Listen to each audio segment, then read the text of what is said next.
There'd nearly been a fight. People were drinking wine like it was beer, and a man Sam didn't know had thumped the table and shouted that House of Cards was better than Breaking Bad and Mad Men put together. All the seasons. The man had knocked over a glass. A woman had thrown a fistload of peanuts at him, although most of them bounced off the table. She seemed to be defending Breaking Bad and Mad Men. Sam wasn't sure. He hadn't seen either. His wife, Emer, had been in the middle of it too, standing up for The Killing, the Danish version.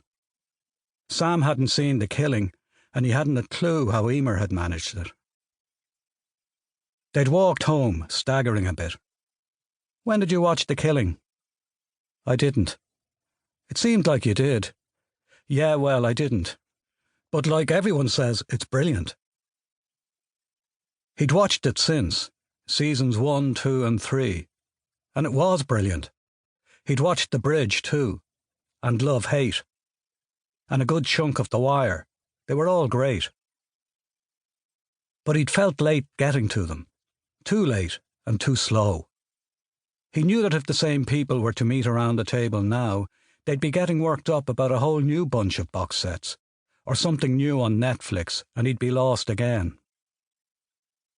He'd watched The Killing alone while Emer was at work. He'd watched most of season 1 in a day. It was mesmerising. He'd been going to buy Emer one of the striped jumpers the detective Sarah Lund wore. But he'd done a search. €310 for a genuine one from the Faroe Islands. There was no way he was spending that kind of money. Not now. He didn't have a job. That still felt like a smack 3 months later. Just when they'd both begun to think they'd survived the worst of it, when they were starting to hear and believe the optimism on the radio. "We're seeing light at the end of the tunnel. This is great news for Ireland Inc." He'd been called in for a chat. He'd started sending out the CVs the day after he came home jobless.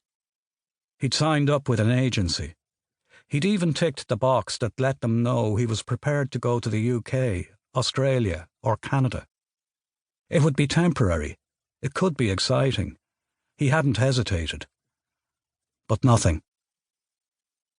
He was too slow, again. Too late. One of the banks was advertising mortgages for people who were thinking of coming back home to Ireland from the UK, Australia, and Canada. They'd be fine. Emer said it, and they said it together. They touched glasses and smiled. They'd tighten the belts just a bit. They'd renegotiate the mortgage, but only when they had to.